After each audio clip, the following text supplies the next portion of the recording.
Bonne nouvelle. Monsieur le Président, dans votre livre au travail, page 41, vous vous engagez à mettre en place une politique zéro déchet, zéro gaspillage. Vous avez une magnifique opportunité de mettre en place cette politique avec le plan régional de planification et de gestion des déchets, PRPGD. La loi vous donne la possibilité concrète et les moyens d'orienter l'économie du déchet vers une économie créatrice d'emplois et propre. Je cite le décret. Le plan déchets mentionne notamment les installations qu'il apparaît nécessaire de créer, d'adapter ou de fermer afin d'atteindre les objectifs de la loi de transition énergétique pour une croissance verte, TECV. Monsieur le Président, je vous vois plus. Non mais moi je vous entends, madame. Avez-vous regardé ce plan, ce projet de plan? Avez-vous regardé si votre promesse de campagne était appliquée? Ce plan comporte 300 pages avec beaucoup de bonnes intentions, mais seules quelques pages sont importantes, car le plan est opposable par ses règles de planification. Or, il n'y a aucune règle de planification excepté sur les décharges. La région est en surcapacité de décharge. Vous savez tous ce qu'est une décharge. Je suis certaine que personne ici ne va habiter près d'une décharge avec les déchets qui volent, des rats, des rapaces qui grouillent, le balai des camions et les odeurs épouvantables. Dans le plan, vous proposez de prolonger, déplacer des capacités, étendre temporairement en échange d'une baisse très minime de capacité.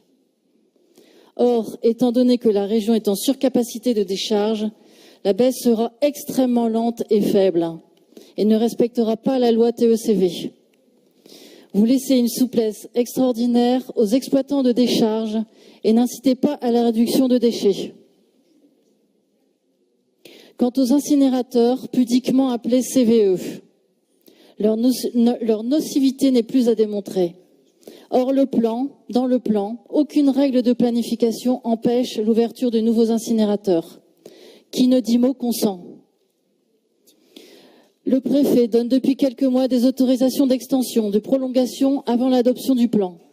Nous avons demandé à plusieurs reprises de surseoir à ces décisions tant que le plan n'était pas adopté.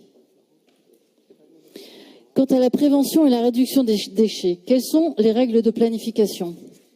Qu'en est-il de l'impact des transports dans le plan? Comment vont être transportés les déchets? En fin de procédure de commission consultative, on découvre l'apparition d'une étude pour une décharge de classe 1, une décharge de déchets dangereux. Est-ce que les projets sont identifiés? Qui va porter le projet? Où est passée l'unité affirmée en 2008 de tous les élus à Olchin lors du projet de décharge de déchets dangereux? En fin de procédure de commission consultative, on découvre aussi un rapport environnemental qui doit évaluer l'incidence du plan sur l'environnement de la région. Cette évaluation aurait dû être faite en parallèle au plan et elle arrive à la dernière commission consultative. Dans cette évaluation environnementale, vous n'avez pas quantifié l'énergie gagnée grâce au plan. La ville de Roubaix est montrée en exemple dans votre livre. Monsieur Delbar, pourquoi ne montrez-vous pas les difficultés et les résultats de votre politique à vos collègues qui écrivent le PRPGD? Pourquoi ne mettez-vous pas votre expérience au service du Conseil régional? La politique zéro déchet ne peut pas pleinement fonctionner à Roubaix parce que justement, les bonnes directions n'étaient pas données par la métropole lilloise.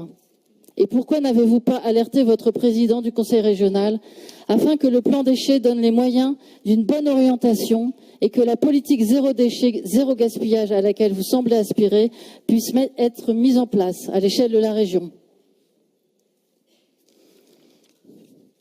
Les résultats dans la réduction des déchets et la prévention sont spectaculaires lorsque la volonté politique est présente et que les décisions sont prises. Alors, Monsieur le Président, chers collègues, nous vous demandons de mettre à profit le temps qu'il vous reste durant cette mandature, au nom de l'emploi et de la santé des habitants, de notre région de changer ce plan régional des déchets et de décider d'une politique nouvelle, innovante et créatrice d'emplois qui permette une résilience et change le cours de l'histoire de notre région.